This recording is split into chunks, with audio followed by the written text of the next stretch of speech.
આગળ વાત અમદાવાદની કરીએ તો અમદાવાદમાં વહેલી સવારથી જ ધોધમાર વરસાદ શરૂ થયો। વસ્ત્રાપુર, નવા વાડજ અને રાણીપમાં પણ વરસાદ વરસ્યો તો આ તરફ ગોતા, એસજી હાઈવે અને બોડકદેવમાં પણ વરસાદી માહોલ જામ્યો।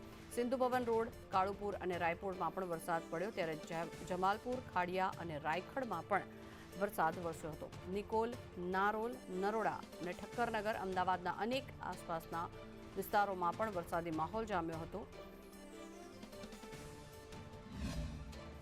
ચોમાસાની વિદાયની વચ્ચે પણ અમદાવાદ સહિત અલગ અલગ જિલ્લાઓની અંદર વરસાદ વરસી રહ્યો છે। અપર સાયક્લોનિક સર્ક્યુલેશન સિસ્ટમ હાલ સક્રિય થઈ છે અને આ સિસ્ટમના કારણે રાજ્યની અંદર હળવાથી મધ્યમ વરસાદની આગાહી છે તે વ્યક્ત કરવામાં આવી છે। ત્યારે અમદાવાદમાં વહેલી સવારથી જ જે વરસાદી માહોલ છે તે જોવા મળી રહ્યો છે। અલગ અલગ વિસ્તારમાં વરસાદ વરસી રહ્યો છે, ક્યાંક ધીમી ધારે તો ક્યાંક મધ્યમ વરસાદ વરસી રહ્યો છે। દ્રશ્ય વસ્ત્રાપુર વિસ્તારના છે કે જ્યાં અત્યારે જોઈ શકાય છે કે ભારે વરસાદની શરૂઆત છે તે થઈ ચૂકી છે। અલગ અલગ વિસ્તારની જો વાત કરવામાં આવે તો અમદાવાદના પશ્ચિમી વિસ્તારોમાં વસ્ત્રાપુર, એસજી હાઈવે, નારાયણપુરા, નવરંગપુરા, રાણીપ, ગોતા, ચાંદલોડિયા સહિતના કેટલાક વિસ્તારો છે કે જ્યાં હાલ વરસાદ વરસી રહ્યો છે। વેજલપુર, જીવરાજ પાર્ક સહિતના વિસ્તારોમાં પણ જે વરસાદ વરસી રહ્યો છે।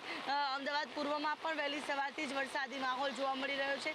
નિકોલ, નારોલ, નરોડા, ઠક્કરનગર, બાપુનગર, રાયપુર, ખાડિયા, જમાલપુર સહિતના તમામ વિસ્તારોની અંદર વરસાદની શરૂઆત છે તે થઈ ચૂકી છે।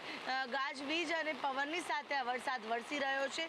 ત્યારે આ વહેલી સવારથી જે વરસાદી માહોલની વચ્ચે કેટલાક વિસ્તારોમાં જે ભારે વરસાદની શરૂઆત પણ થયેલી જોવા મળી રહી છે। ત્યારે અમદાવાદના અલગ અલગ વિસ્તારોની અંદર વરસાદની શરૂઆત થયેલી જોવા મળી રહી છે, જેમાં કેટલાક વિસ્તારોની અંદર ભારે વરસાદના કારણે વરસાદી પાણી ભરાઈ જવાની સમસ્યાઓ પણ શરૂ થઈ ચૂકી છે।